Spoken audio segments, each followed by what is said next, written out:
للہ رب العالمین والصلاة والسلام علی سید الانبیاء والمرسلین اما بعد فاعوذ باللہ من الشیطان الرجیم بسم اللہ الرحمن الرحیم۔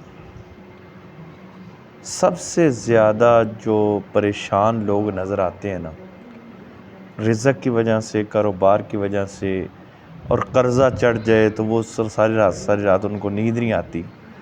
تو آج میں نے ایسا آپ کو وظیفہ سب کو بتانا ہے۔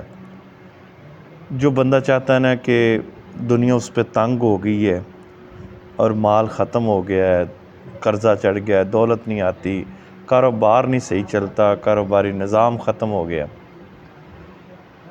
ایک شخص آیا تھا سرکار کی بارگاہ میں، اس نے بھی یہ شکوے شکایتیں یہ ساری کیے تھے، تو آپ نے ان کو چند کلمات دیے: سبحان اللہ و بحمدہ، سبحان اللہ العظیم، استغفر اللہ۔ یہ کلمات اگر کوئی شخص پڑھتا ہے نا روزانہ صرف 3 مرتبہ،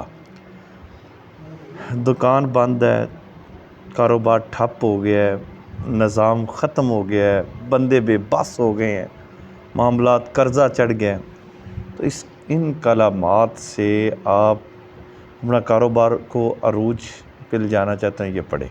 بلکہ جن کا کاروبار چل رہا ہے نا وہ بھی اس کو پڑھا کریں، تاکہ نظر بد سے محفوظ رکھیں، حاسدوں کے حسد سے بھی بچے رہیں، معاملات سے بھی بچے رہیں۔ یہ دعا ضرور پڑھنی چاہیے، ہر شخص کو روزانہ 3 مرتبہ پڑھنے۔ کام اچھا بھی چل رہا ہے تو پھر بھی پڑھنا چاہیے، کام اچھا نہیں چل رہا تو پھر بھی پڑھنا چاہیے۔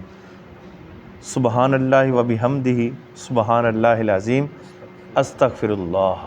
صرف یہ کلمات ہیں جو انسان کے رزق کو کبھی کم نہیں ہونے دیں گے۔ تو میں تو سب کے لیے یہی کہوں گا، تو آپ روزانہ اس کو پڑھا کریں، اللہ آپ کے رزق میں اضافہ فرمائے۔